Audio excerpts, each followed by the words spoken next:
Le behaviorisme a largement dominé les recherches en psychologie.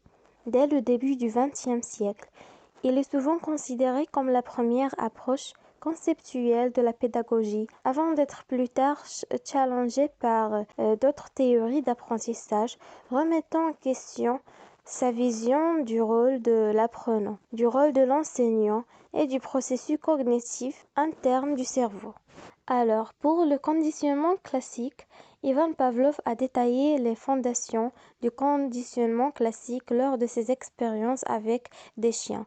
Il a observé que les chiens salivent en réponse non seulement à la nourriture, mais également aux stimuli associés à la nourriture, tels que le son d'une cloche. Pour Pavlov, ceci représentait une forme d'apprentissage, une association entre un stimulus neutre et un stimulus inconditionnel. Dans l'expérience de Pavlov, un stimulus neutre, la cloche, était couplé à un stimulus inconditionnel, la nourriture. Après plusieurs associations, le stimulus neutre devenait un stimulus conditionné, capable de provoquer une réponse conditionnée, la salivation, sans présence du stimulus inconditionnel.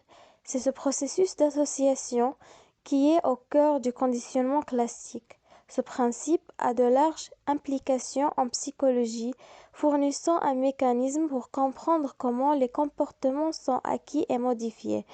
Elle a été appliquée pour expliquer et traiter divers comportements et troubles de la peur et de l'anxiété aux habitudes et aux addictions. Quelques dizaines d'années après, le concept de conditionnement fut modifié par Skinner, qui inventa la notion de conditionnement opérant par opposition au conditionnement classique de type pavlovien que nous venons de décrire. La différence tient dans ce que le conditionnement n'est plus lié chez Skinner à des réponses réflexes de l'organisme mais à l'influence de l'environnement, qui renforce positivement ou négativement le conditionnement. Par exemple, si un rat découvre par hasard qu'en actionnant un levier, il obtient de la nourriture, il cherchera à actionner à nouveau le levier. Cette nouvelle description du conditionnement, plus subtile, constitue un modèle de description des apprentissages. Une autre figure éminente, c'est John Watson. Dans son expérience, Albert était un bébé de 9 mois qui n'avait jamais montré de peur des rats auparavant. Au début de l'expérience, alors qu'Albert avait 11 mois, John Watson a placé un rat, en plus de quelques autres animaux et objets à fourrure, sur la table devant Albert, qui a réagi avec curiosité et aucun signe de peur. Elle a ensuite commencé à faire un bruit derrière le bébé en frappant sur une barre d'acier avec un marteau à plusieurs reprises, tout en montrant le rat à Albert.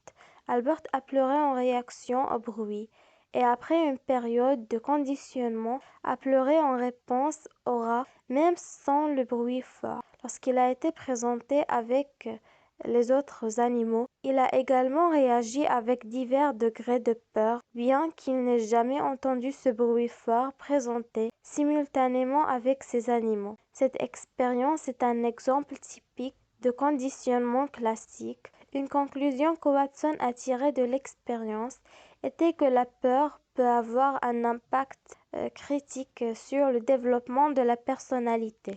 Le psychologue américain Edward Thorndike a été un précurseur dans le domaine du comportementalisme. Il est connu pour ses recherches sur l'intelligence animale et la psychologie de l'éducation.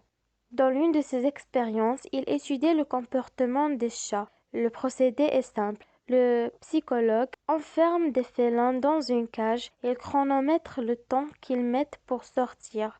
Pour s'échapper, les chats doivent appuyer sur un levier qui actionne l'ouverture d'une trappe. Au départ, les animaux actionnent le mécanisme accidentellement. Ils sortent donc au bout d'un temps relativement long. Puis, au fur et à mesure que l'expérience est reconduite, les chats gagnent en rapidité. Après une trentaine de tentatives, ils actionnent le levier et sortent de la cage en seulement quelques secondes. Cette expérience illustre le conditionnement opérant. Tout comportement ayant des conséquences bénéfiques est susceptible de se reproduire et d'être assimilé. Pour conclure, le behaviorisme est une approche scientifique en psychologie qui étudie le comportement observable et les processus d'apprentissage, tels que le conditionnement et le renforcement.